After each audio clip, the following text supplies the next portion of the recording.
Welcome to Vintage Breaks. This evening, we have a very special show planned.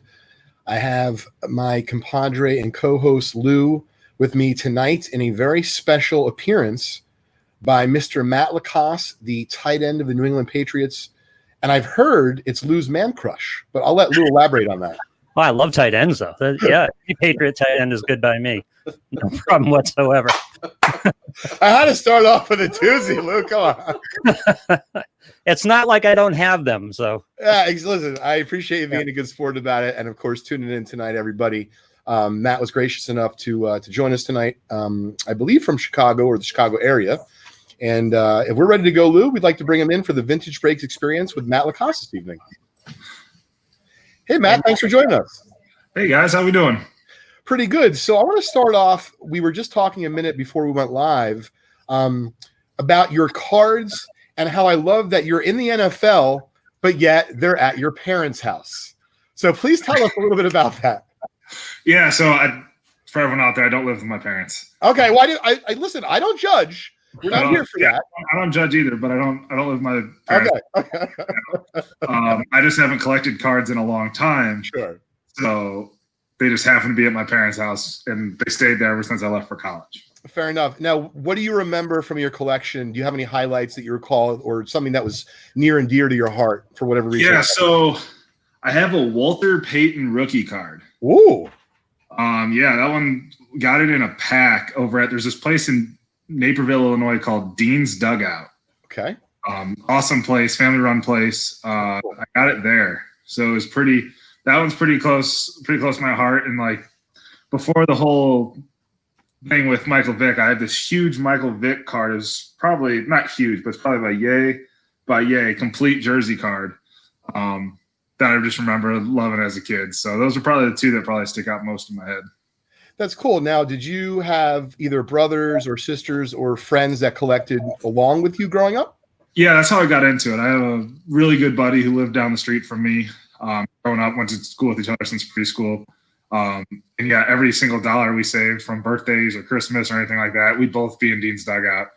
And that's what we'd spend on. I love to hear that. So out of curiosity, as you started to get a little bit older as a kid, do you remember your first job? And if you do, what did you use the money for? Because for me, I used my money for baseball cards. Gosh, that's a good question. I do remember my first job as lifeguard. Okay. I remember, so my parents wouldn't help out. I had a car and I had to pay for gas. And so a lot of it went to that. Sure. I ride around with my friends, ride back from school and everything. Yeah, I'd say I stopped collecting cards around probably high school. I was really into it, elementary, junior high, then college. I thought it was cool again, but I never really bought any. And I still think it's super cool. But I wasn't as into it when I was in elementary or junior high. So I'd cut lawns and stuff and I'd spend money on that. But actual job, I don't think I ever spent money on cards or anything. Cool. Well, I'm glad you hung on to the Walter Payton, and maybe if you like tonight and you have a good time, you want to join us again. I think that if we can get your parents to track it down for us, we'll get for you, and we'll let you know what we think it would grade and what we think it would be worth in the open market. It'd be kind of cool.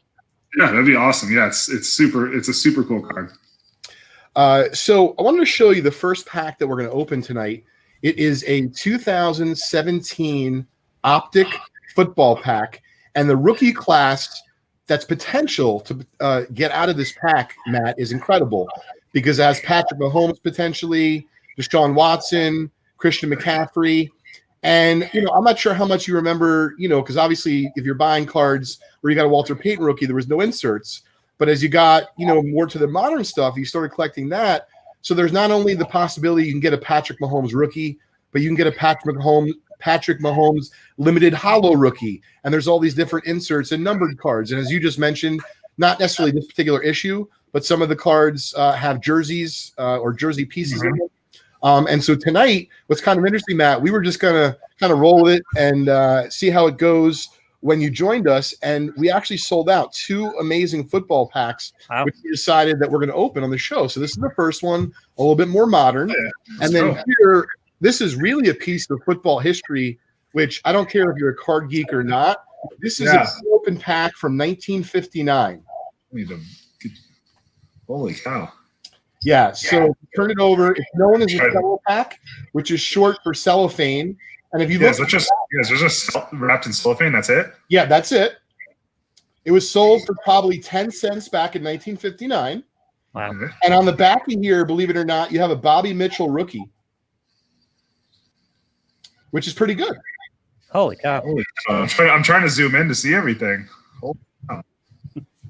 How do you get a hold of all these? Like, sure, it's a great question, Matt. How haven't these been open yet? Well, I would say very carefully is the way we get a hold of them. Meaning, we literally source our product from collectors, auction houses, dealers, people who find them in a shoebox that didn't know what they had, but all of a sudden kind of hit a little mini lottery payoff. Estate sales, things of that nature. There's not really a way. I'd love to tell you, hey, if you grab the, Barnes & Noble catalog or your local Crate and Barrel catalog, you look in the back and that's where it'll be. But that's kind of half the fun, Matt, is being a treasure hunter is kind of what I do for a living, looking for old baseball cards, football, basketball, and hockey. So you guys are hustling. We're hustling, absolutely. Now, I'm not hustling like you are and hitting tackling dummies, but we are hustling, and we've taken a long time to build up the ability to get leads, and people contact our company trying to find out what they have, what it's worth, and if they can sell it, maybe. Yeah, very cool, very cool. All righty. So both of these packs, Matt, believe it or not, were for sale on our website at vintagebreaks.com, and I once again appreciate you wearing our shirt tonight. So where you buy spots in the breaks. So for example, Matt, in this one, instead of having to spend, let's say, a few $100s to buy this pack of 2017 Optic Football, because it's gone up a lot, you could have bought one card for, I think, $12.50 from us out of this pack. Now, you don't know what you're going to get. It is totally random. You see the names in the upper left-hand corner. Those are the people who bought into the break. And before you joined us tonight, we took 2 dice. We randomized the list. We pressed the randomizer that many times, Matt. And that's how we came up with the people and the order in which they're going to participate in the break. So truly is it random. So one of those packs goes for $250. More like $150, $200, yeah. Yeah. Wow. This pack, Matt, this goes for a few $1,000s. Okay. So you can see why it would be advantageous for someone to buy only one card. Yeah. Still get the thrill of participating in the break, still have that economic chance of a gain, or for that matter, a loss, have the excitement of pulling something really good, but you're still kind of cheering for your fellow collector to pull something good, because to be honest, if it wasn't for your fellow collector, if you didn't have someone help sell out the break, there'd be no Vintage Breaks community, thus no Vintage Breaks experience. Exactly. And everybody gets a thrill of watching the break live, right? These breaks are going on all the time at Vintage Breaks on YouTube and on the page, and you can watch. You get to know when your break is going to be, and you get to watch it live. Absolutely. So, Matt, it's kind of a cool feature. About 60 days ago, we revamped our website and came out with a new one. And one of the big features on our new site, so like when we break this tonight, we're going to hit the break button in our software. Okay. So you not only get an email when your break sells out on our website, because a common question that we get, Matt, is, hey, when do I know when my break's going to happen? So the first obvious answer is it's got to sell out first.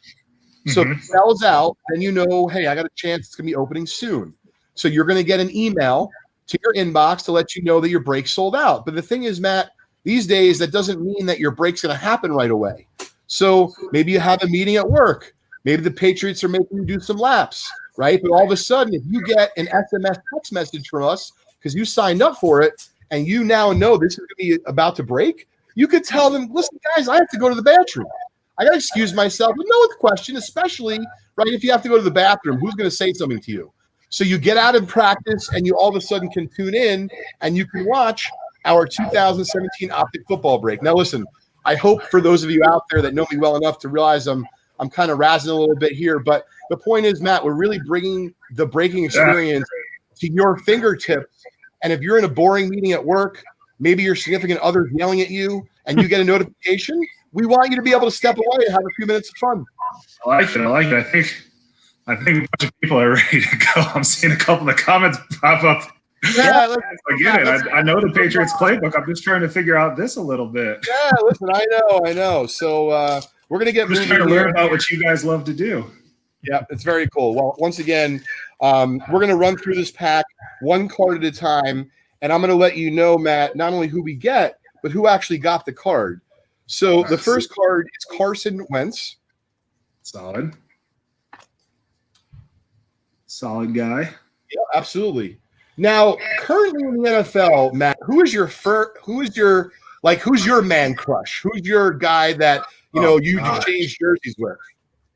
Oh, man crush. Out of just pure respect, I'd have to say probably George Kittle. Just out of pure respect for the position, like he's the best. He's the best in the league right now. That man. Oh yeah. So I'd say George Kittle. Zach Ertz is another one that comes to mind. Matt, were you always aimed at being a tight end, or did you? Nope, not at all. Another type of player. I was forced into this position, but I was a college quarterback, and obviously I wasn't a very good quarterback because they told me they wanted me to switch positions, and I became a tight end. Wow. Well, who we got there? Greg Olsen, another tight end. Greg Olsen. There we go. There we go. So Matt, when they asked you to switch positions, did you just have such an aspiration to reach the NFL and play as a pro? You're like, hey, listen, man, I'll be a lineman, whatever you want. Was that kind of your attitude? No. No,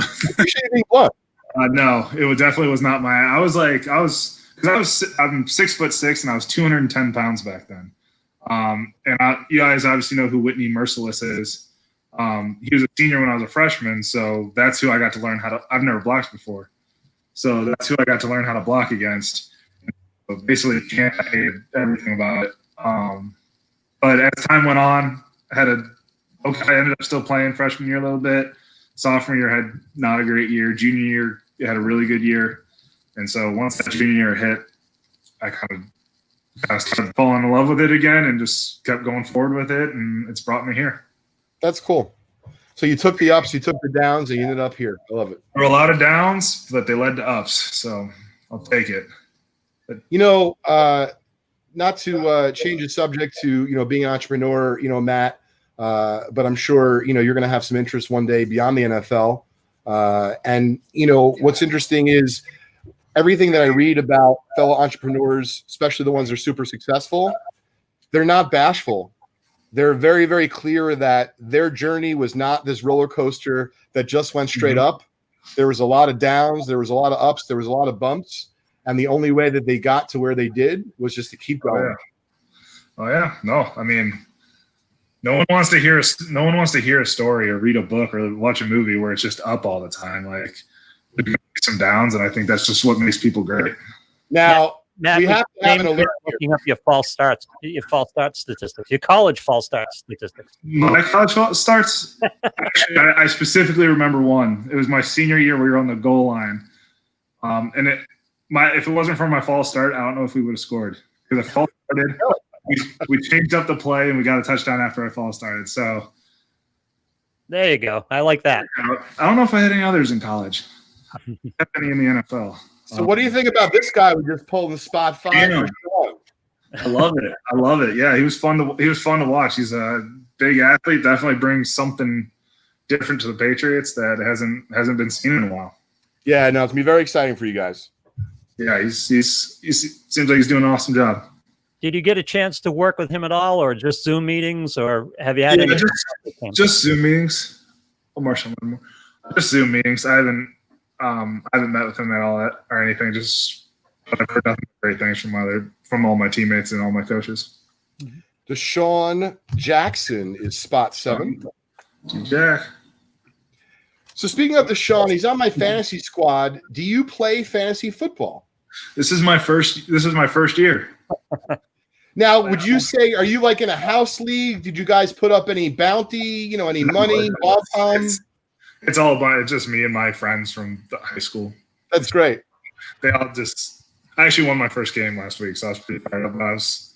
My recommendation is, even if you're not going to play for any money, you could get like the smallest of trophies.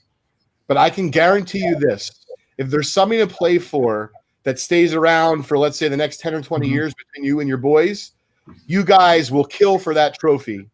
And it will become an object of your desire. Trust me, maybe even as much as Lombardi, but, I'll let you figure that out.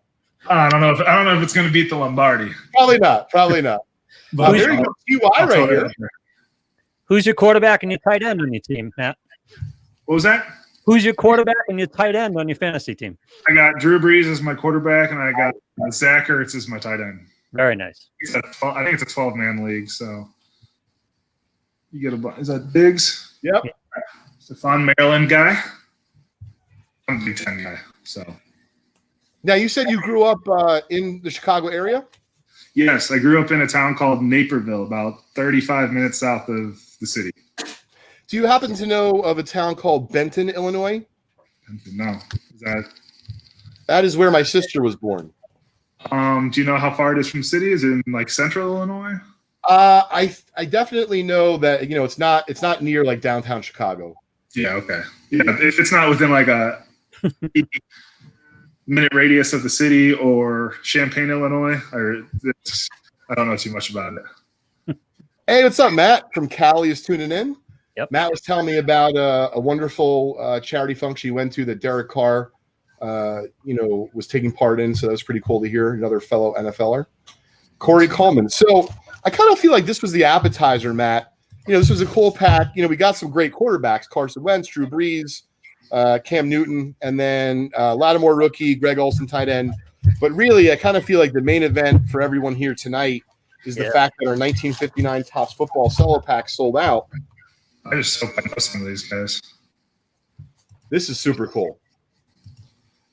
So while J5 is getting everything ready, I wanted to show you a cool piece of football card history. Nice. So can you see this clearly? This is a unopened card from 1954.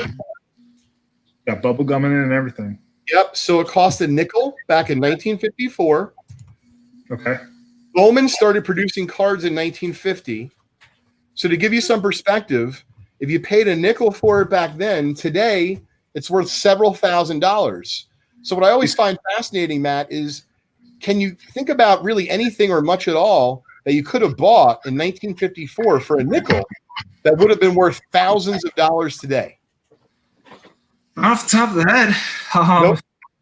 I don't think very much. Maybe like a cool, I don't know how much original packs of cigarettes went for, old marketing. Maybe Sure. that. But I don't really know anything else that I could think of. So the big possible card that you can get out of this for a little football card history is George Blanda. Okay. So if you got his rookie card out of this pack and it looked to be in gem mint condition and it graded by PSA a 10, it would sell for about $30,000 or more. Golly. So when it comes to vintage cards, Matt, it's really about the condition. So you can find a George Blanda tonight on eBay in a 4 or 5, and it'll run you $50 or $100. But if you want to have the very best of the best, it's going to set you back. Thousands, tens of thousands. Yep. So we're ready to go, J5? All right. So once again, everybody, thanks for tuning in here tonight with our special guest, Matt LaCosse of the New England Patriots. This is our main event. We are opening up a pack of 1959 Topps Football Cello, unopened. This relic has been preserved for decades at this point, and we're going to shred it tonight as a group. Hopefully you go back and tell your boys in your fantasy football league, you're like, I met this card guy. I don't know what his deal is, but every other word out of his mouth is old football cards. Check this out before we open. I had to show you. Look at that. Oh, a little Jim Thorpe. This is a beautiful card. Now, the reason why I'm showing it to you is twofold. One, I love a little Jimmy Thorpe, but I wouldn't be doing a good job as a salesman here, as a marketer, to explain to you that, Matt, at our company, we don't just open up old packs. We actually also handle set breaks. So what that means is take this card right here.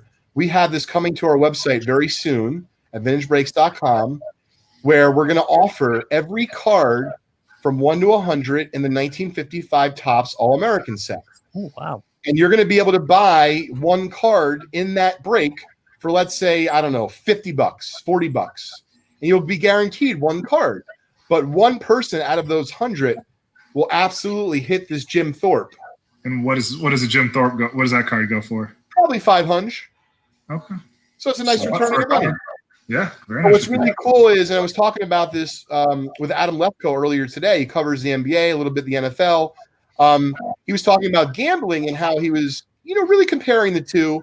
But he was saying that, like if you're betting football games, if you lose, you lose. Like you could take your ticket, put it on your wall, and be proud of that you were one team off your 11-team parlay. But if you lose, you lose. You don't really have anything. Whereas, Matt, if you don't get, let's say, the Jim Thorpe in the 1955 Topps All-American, you get something else decent. you're going to get something else, and you're going to get a piece of football card history from 1955. So it's just pretty cool. What number is Jim Thorpe? Wait, He's number 37, Lou, and no, you cannot rig it so you win. So who is number 1? Do we know? I don't know off the top of my head, but since it's here, Newt Rockney is in the set. I mean, it's an incredible set. God, look at that. Looks like it's in great shape, too. I got to tell you, I just got a text from Matt. He's like, how do I buy in? What's your PayPal? Matt, not to worry. It's going to be on the site soon enough at VintageBreaks.com. Appreciate being a good sport and rolling with it. All right, let's get to the 1959 Topps Football Cello Pack. Good luck to Eddie, Brian, Danny B, Scott, Max, Steve, and a couple of you have more than one spot. It's a 12-card pack. By the way, Matt, interesting note that because quality control back then really didn't exist, centering you're hoping will be, really nice, meaning that spacing between left and right and top to bottom. But also, even though we think there could be 12 cards in the pack, there might be 13, there might be 11. So the way we handle it is if there's an extra card, we give it to the first spot in the break. If there's 2 extra cards, we give the first extra card to the first spot, the second extra card to the next spot. And if there's one less card than there should be, we simply just give a refund. How much was the slot in this pack again? Great question. It was $175 per card, per spot. And a total pack would sell for about what? A few $1,000. Yeah. Y'all got money. Oh, yeah. Y'all got money. And we're looking for a George Blanda. So, Matt, after this pack, it'll really be up to you in terms of time. But I know we sent you a little gift package. If you want to open up one of the packs that we sent you afterwards. I didn't know those were for me. I thought. Oh, I appreciate. Yeah, they're for you. You can open them anytime with your boys. By the way, this is very interesting. There's a second Bobby Mitchell in the pack. This goes to show you about quality control, Matt. You never know what can happen. Gorgeous card right here. So there's a lot of pressure on you to take these cards out of the pack and make sure that they stay in mint condition. Yeah, Matt, I was hoping you weren't going to bring that up, man. Oh, I already have like I don't play football for a living, so I don't have that pressure, right? Like I didn't need. So I thought that was going to be me tonight. I got the Jimmies. I don't know what's going to happen. So I thought that was going to be me tonight because where the hell are they? You gave me like these sleeves and everything, and I thought I was breaking packs for fans. I'm like, someone's going to get mad at me. I'm going to bend a card and waste somebody's money. Yeah, well, Matt, we figure we're going to give you some practice first, but that stuff's really on the house. We do appreciate you joining us today. Thank you. Please, we appreciate you being here. So here, this is a perfect example of quality control, Matt. So Bobby Mitchell, rookie, super cool that we got 2 in the pack. However, and this is going out to Brian B. However, as you can see, it is poorly miscut left to right. Oh, okay. So, yeah. And that was just by chance. I mean, that's just, that's the luck of the draw. Something like that affects it that much, even though it's. Yes, big time. In the card. Wow. Yeah. And the reason being is because they grade cards on a scale of 1 to 10, and centering isn't. See, like, look at this card of Art Spinney. If Bobby Mitchell had been centered like Art, you might have seen my eyes bug out of my head a little bit, which I've heard is interesting. See the centering on this one, Matt? Yeah, no, it's perfect. It's gorgeous. Yeah. So that's kind of what, like, the ideal thing we're looking for. Okay. Gotcha. But see, like, I mean, I don't know if you can tell, Matt, from your point of view, these cards have an incredible gloss and look to them. I can't see the gloss, but I like the artwork in the different colors compared to today's cards. Like, sure, that card's just shiny and that's it. Yeah. So that is card number 3. Card number 4 is Eddie Brown, former Bear quarterback. So how crazy is this, Matt? You go from literally there's perfect centering to it's wickedly off-centered again, left to right. Yeah. Yeah. It's just the luck of the draw. Someone mentioned They probably cut these more by hand, or back in the day, or they had a less efficient machine, possibly. I don't know. Yeah, they had no quality control, and I'm fairly certain that the folks who were doing the cutting of these cards were also smoking cigarettes at the same time. Yep. And probably listening to AM radio, if I had to guess. Hey. I gotta find my dad has a bunch of old cards that I need to find now. He has them in my grandmother's basement. Oh, well, thank you for setting me up with a softball. Well, you can check out justcollect.com anytime for a free appraisal, Matt. Sorry, Matt. I try to keep it together.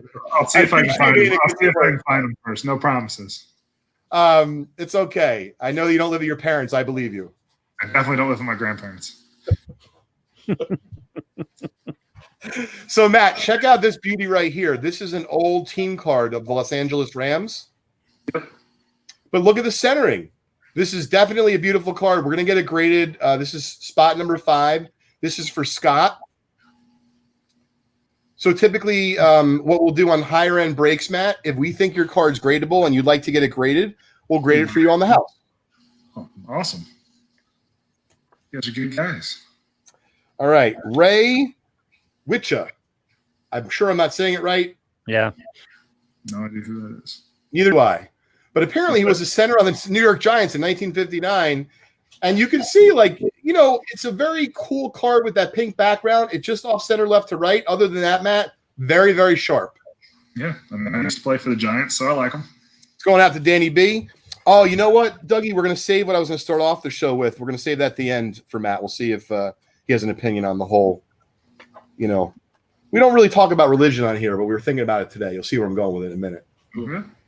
So this is Chuck Drazenvich of the Redskins, spot 7 going out to Brian. So, Matt, another reason why folks like uncirculated cards, especially from this vintage era, is beyond the potential to make money, is that people are trying to complete sets of these cards in very high-grade condition. And so this represents a very, very nice way to try to work on your set. Gotcha. Now, going back to the last card, now that the Washington Redskins are no longer called the Washington Redskins, increase or decrease the value of the card? This card doesn't affect it one way or the other. Gotcha. But for example, and it's a great question, Matt, let's say whoever was producing football cards this year stopped the presses at some point, and instead of calling them the Washington Redskins, they started calling them the Washington Football Team. Well, if they had stopped the presses in the middle of the run and corrected it to what it is today, and there was a small amount of those cards in circulation, that's how you'd have something exciting to the general public. Makes sense. Will there be a little bit of a collector's angst about if this is the only year it's the Washington Football Team? Presumably they'll have a nickname next year. Will this be a particularly interesting set for these players because there was just that one year without a nickname? This is the Green Bay Packers team card. By the way, shout out to Derek Carr's charity. I was mentioning earlier, it is at Valley Children's Hospital out in California. And a special shout out to Children's Hospital of Philadelphia, which is where my son is treated in Pennsylvania. This is spot 9. This is going out to Steve Strange. Now, this may not look like much to you, and even though it's off-centered, probably not worth a ton, but the Packers are very popular, Matt. Yeah. So another type of collecting that happens is team collecting. So if this was very well centered, just because you're not working on the set, someone who is completing the Packers team set from that year would very much be interested in that if it was in nice condition. Gotcha. Is this a coach card? This is spot 10. This is the center, Jim Schrader. No, looked like coach card. Matt, I was thinking there was an accountant. I was even Maybe a tax attorney? Yeah, exactly. So that is Jim Schrader, spot 10. Now you can see, Matt, we just got to spot 11, the last card in the break, a Bobby Mitchell rookie. But as I warned before, you never know. Sometimes there's one card extra, one card short. So this actually had one less card than we thought. So we're going to give a refund to spot 12. But here's the Bobby Mitchell rookie. And I got to tell you, it's very well centered left to right. But up and down. It's just a smidgy off-centered top to bottom, which is a shame because it's really worth good money in a 9 and higher. But still a beautiful card. So what's this? Is this like a 6? That's a pretty good guess. So it actually would be like a 9 OC. So it'd be like a 7, probably a 7. Gotcha.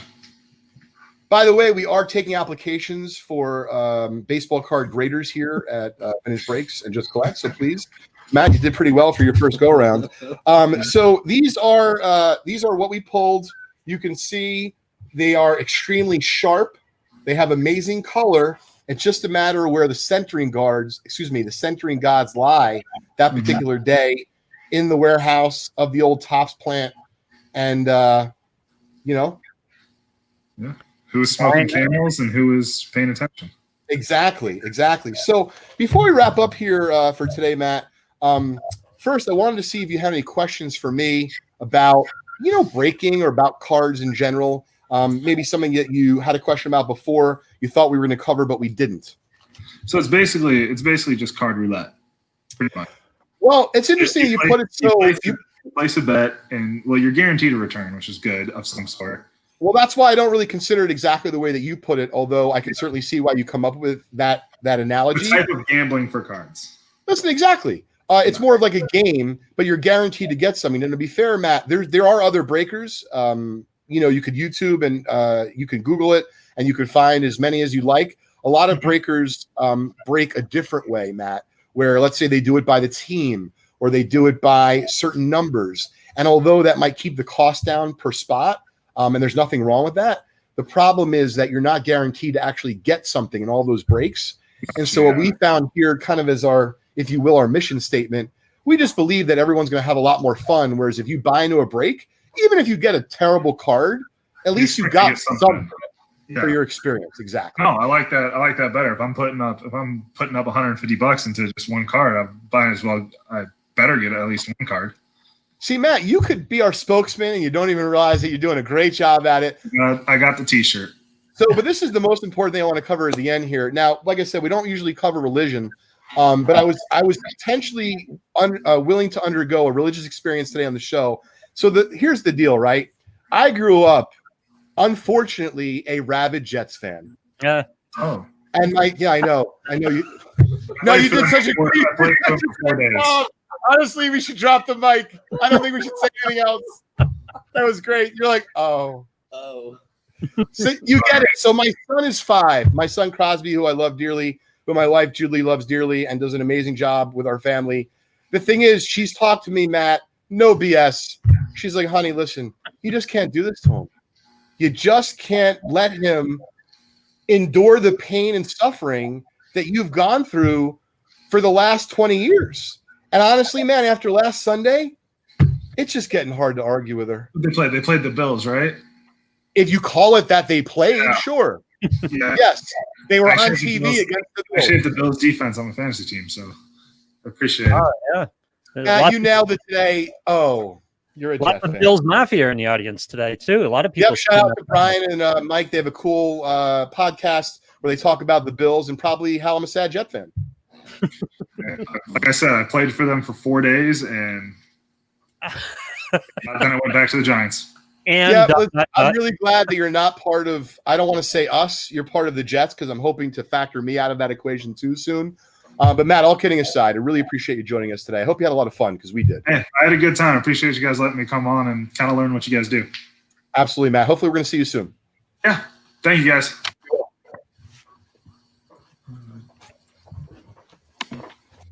All right, guys, I thought that was great. He was a fantastic guest.